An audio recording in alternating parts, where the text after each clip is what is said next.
Great. Well, welcome everybody to our May 1st Power Lunch.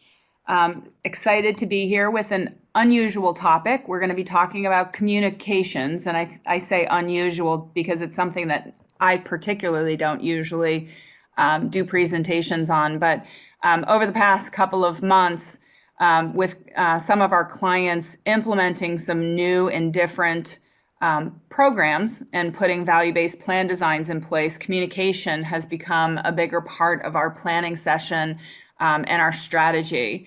So first slide, there's, why focus on communications? More than 87% of employees say that their benefits play a significant role in the choice of their employer. More and more today, when you're getting new hires coming in, they're asking you if you have an HSA, if they had a qualified high deductible plan at their former employer. They're looking to move their HSA over to their new employer. So that's something that remains an opportunity to be an employer of choice.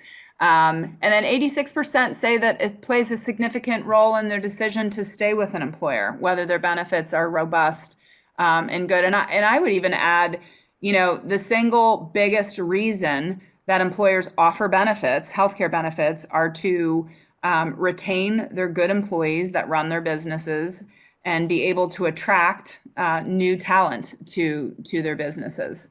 I think most employees and their families feel like it's extremely complex. So if you think about our industry and healthcare benefits, we have more acronyms, I think, than any other industry.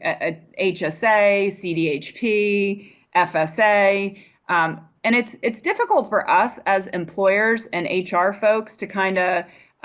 It's so natural for us to talk about an HSA, and we really need to remember that somebody who is an engineer that may be building bridges might not know what an HSA is. And taking the complex and making it simple enough to understand. I'm going to take a moment just to talk a little bit about an experience that I just had, because I think it's very relevant to the conversation today.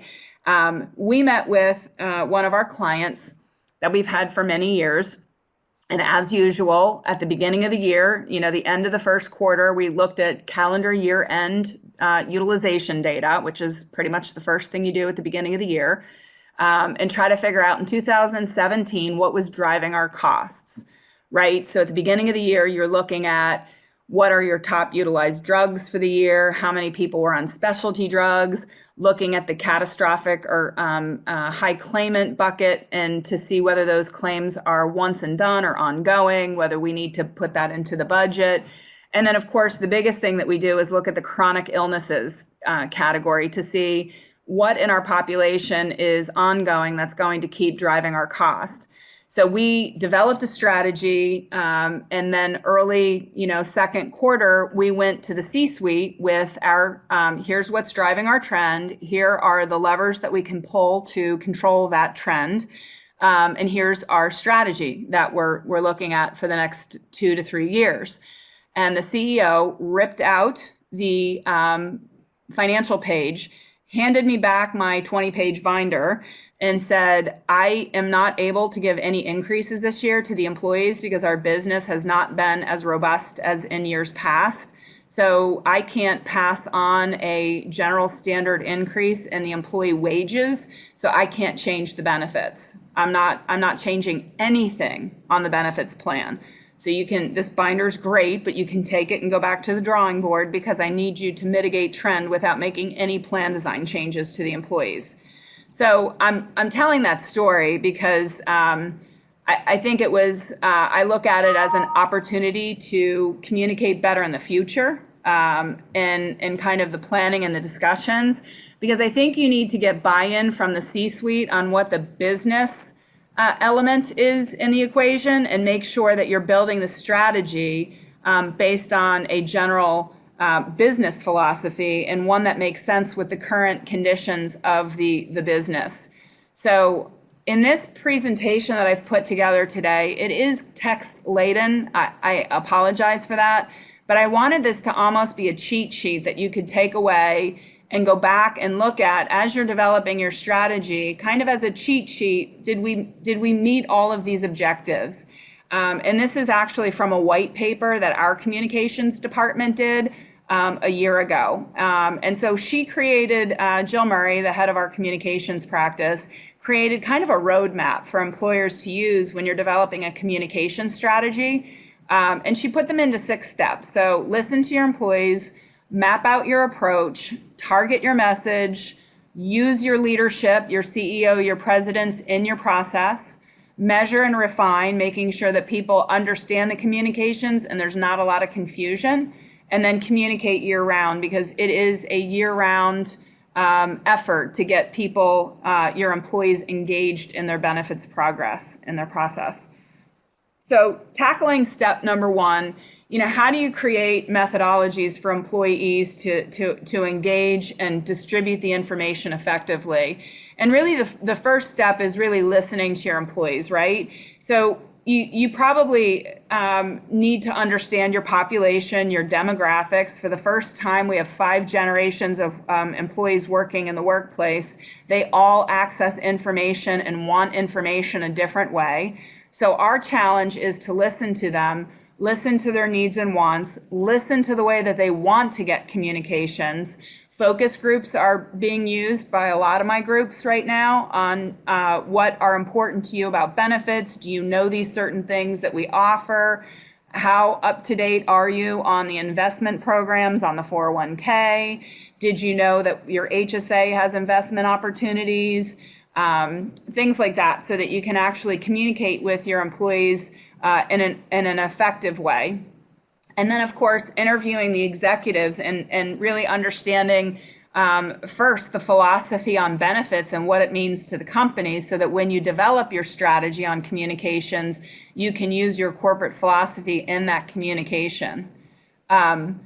We have, more than ever, people using the internet and their cell phones. The figures doubled since 2009 on how many people access information on their cell phones or their smartphones. So that's a key opportunity. And then kind of taking that information on, how to communicate, what people are looking for, what information they're looking for, and wrapping that around your business goals and objectives, understanding who's going to be affected by the changes. There was a statistic issued, I read it in the Wall Street Journal. I can't quote the source because I don't remember, but 76% of Americans live paycheck to paycheck. So certainly understanding your audience and the level of economic stress they're feeling. Benefits are not only hard to understand, but they're difficult to afford. So there's just so much discretionary income, in trying to figure out, after their payroll deductions, do they put money in their HSA, their 401k, and what they're competing with, and really understanding what your approach should be in the communication. What is the key message? What are you trying to tell them? And what is the best place to reach audiences? So these are kind of some approaches or key items that kind of I put 2 pages together to kind of talk a little bit about your methodology of rolling it out. But brand your benefits. If it has your logo on it versus your carrier's logo or your third-party administrator's logo, people are much more likely to look at material if it has your company logo on it, just as they're more likely to open up mail if it has their employer logo on the outside versus another company. Consider what employees want. Research shows they like to sit in live presentations. We know that with a lot of employers that are spread out, that's a little bit more difficult, but we're going to talk about the multi-pronged approach in rolling out materials. Live benefits is one way to do it. Email, direct mail, postcards.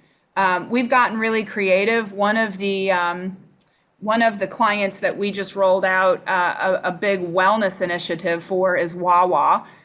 So it's a convenience store chain pretty much along the East Coast, although they're spreading out west and definitely further south. But they rolled out a wellness initiative where they really tried to hit the employees in every way possible. So they pushed out, we have an iApp benefit on your smartphone where they can download the app and their benefits are on their phone. And you can push information through text messages via that app. They actually did lick-on tattoo stickers, fit to fly, which was their logo for their wellness program. And those the stick-on temporary tattoos were a huge hit. They've even expanded their wellness in the stores. They have like little centers for wellness and healthy food. But the other piece of that is getting the information to the home. So statistically, 70% of the family healthcare decisions are made by somebody at home, including the spouses. And you just want to make sure that you get that information somehow to the house as well as distributed at the office. And again, make sure that you're using audio, visual, the touch with the interactive meetings, and communication efforts that make sense in a lot of different venues, which is the next key point, and less is not more. So you might get sick of saying the same thing over and over and over again, but just when you get sick of saying it is when people start to understand it, especially with the new plans now. So we're actually tasked with communication efforts that are communicating plans that are complicated. So these value-based plan designs where you're saying, if you're a diabetic and you do these 5 things to stay well, we'll offer you free diabetic supplies, or we'll cut your 90-day maintenance drug in half on the copay side. So if you do this, then we'll give you this. Those are difficult messages to communicate effectively. And again, you really have to use a bunch of different venues on how you're communicating it to get to everybody in the way that they like to hear things. And then timeliness. One of the things that I say over and over again in all of my meetings is, if you're going to make changes, you need to do progressive communications.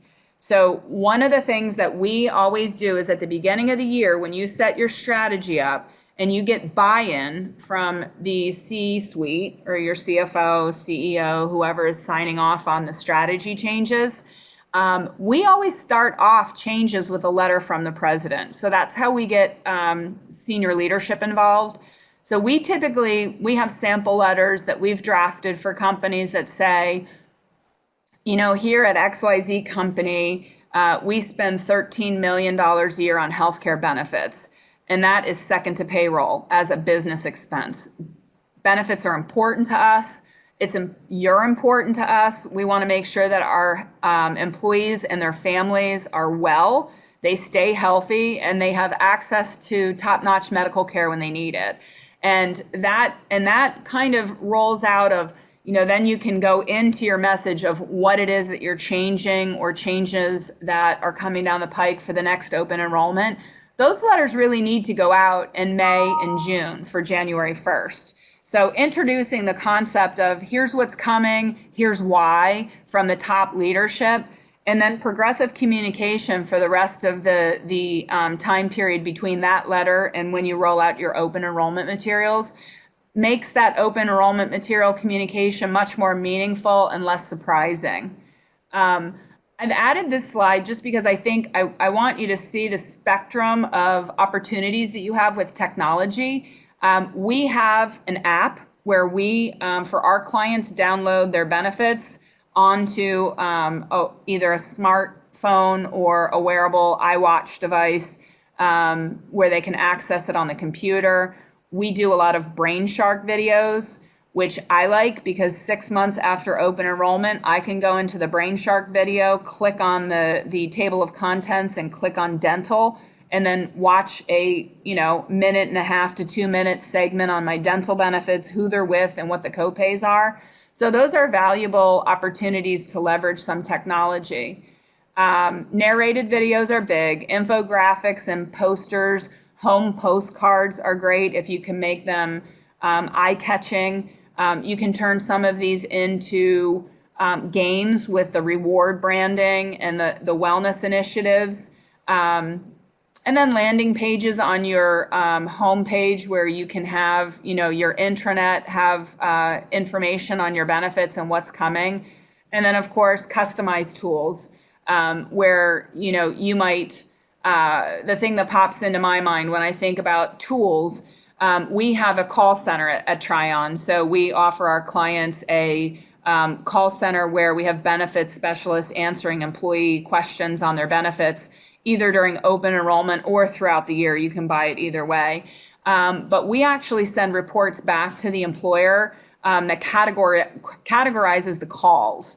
So when we take a call from an employee at XYZ company, we're categorizing why they called.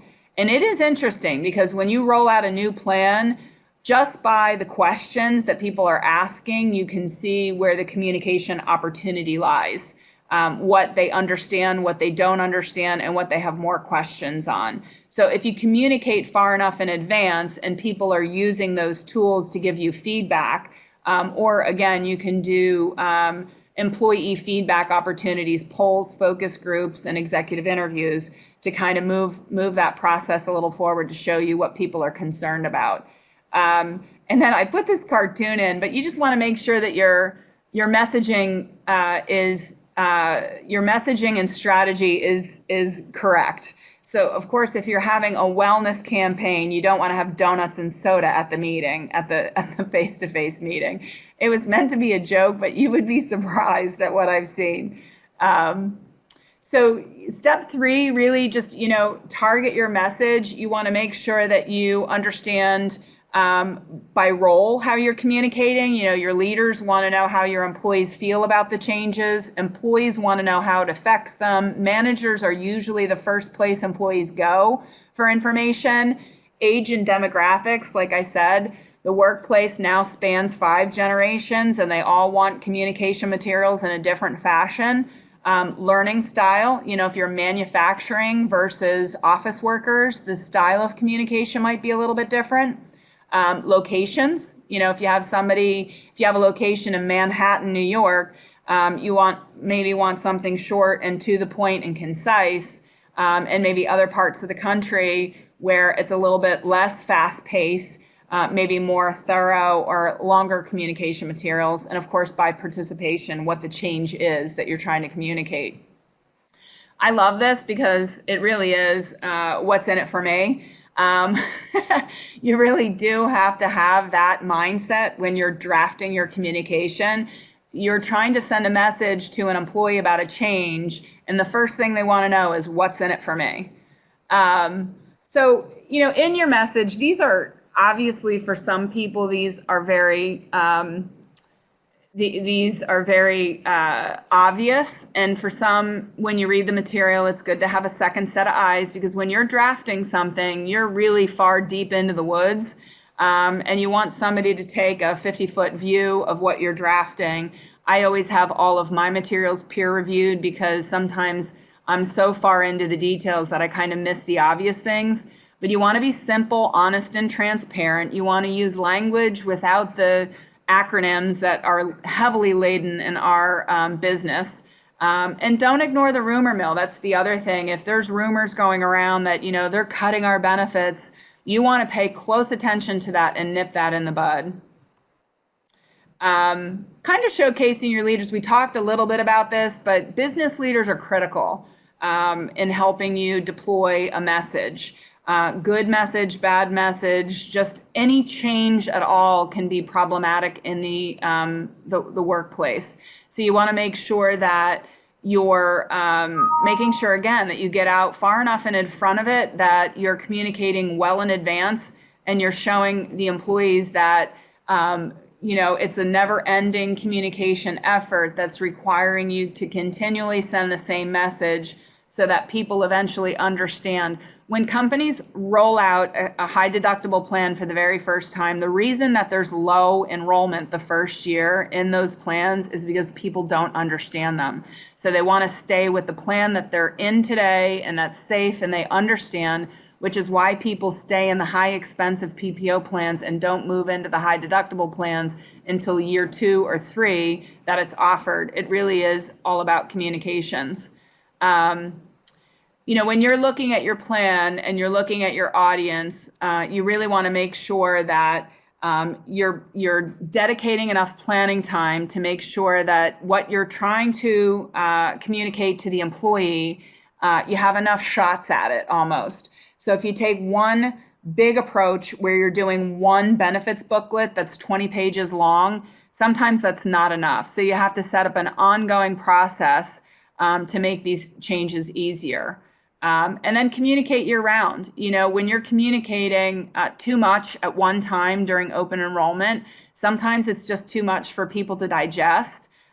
Whereas if you start in April or May to say, hey, we're going to be rolling out a high deductible plan in January, and this is what a high deductible plan is. And then maybe your next communication is, here's the pros and the cons. And then your next communication is, here's an example of how your high deductible can actually save you money. And your next communication could be, did you know that when you retire, you need approximately $275,000 in savings for unpaid medical expenses? Your HSA is a vehicle to help you save for that event. You could do a lot of progressive communications on that so that when you get to the open enrollment, it's not a surprise.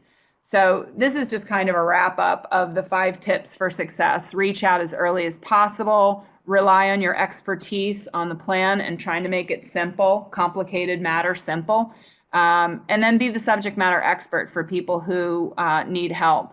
And these are just, we want you to do some pre-enrollment campaign. So, obviously what I'm talking about is starting early and getting out in front of the renewal to make sure that you're communicating well in advance. And then you have the enrollment material. It might be a plan document where you're sharing your benefits booklets with comparison copay charts and letters where you share that with the employee to describe what changes and how they compare to the current. And then, of course, you have your post-enrollment material where you're going through and explaining to them all of the post-enrollment and how to use the plan. And this is just as important as communicating during the open enrollment, because people look at their stuff during open enrollment, they sign up for their benefits, they put the material in their drawer, they shut the drawer, and 6 months later they need an eye exam or a dental exam, and they are not sure how to use the plan or remember who the carrier is or what the benefit is. So the post-open enrollment is great. And I do love those narrated videos, those Brain Shark videos. They're inexpensive, and it's something that the employee can take home. Usually they can watch them either on a home computer or their work computer. They're accessible to everyone so that their spouse or the people at home can watch the video. And the Brain Shark videos are set up with a table of contents so that you can go and just click on medical and hear the overview of the medical plan, or click on vision and just hear the video. They don't have to watch the whole thing. So those are definitely invaluable. And then employees on the go, employee benefits on the go. I love my iBenefits app. If you can, all of our clients, all of the Trion clients have access to our iBenefits app. But as you can see, you can click on the tooth and get your dental benefits right on your phone. You can click on the pharmacy, the RX symbol, and click, and when you're at the pharmacy, find out what your benefits are. So those are definitely all valuable techniques and tools that you can deploy to communicate. We are finished with our topic today, so I hit it on 25 minutes exactly. Which is surprising because I feel like we covered a lot of material just now. We will be posting these slides so you have access to them. And of course, if anybody has any questions, you know how to reach me. On the first page of the presentation, you have my contact information. I have a wealth of information out on my webpage, mbgrayhealthcare.com. And we will be doing our next Power Lunch, Kelly. And the team will be presenting on June 5th, Tuesday, is key strategies for negotiating a renewal. And we're going to talk a lot about data. So please join us in talking a little bit about the art and the science of the negotiation process with your carriers. And Kelly, I'll throw it back to you for any closing comments that you have. I didn't see any questions come up as we were going through this today.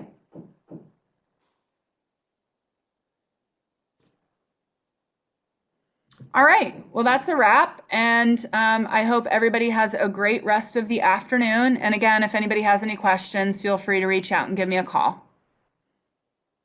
Thanks, Okay, everybody. thanks so much. Bye-bye.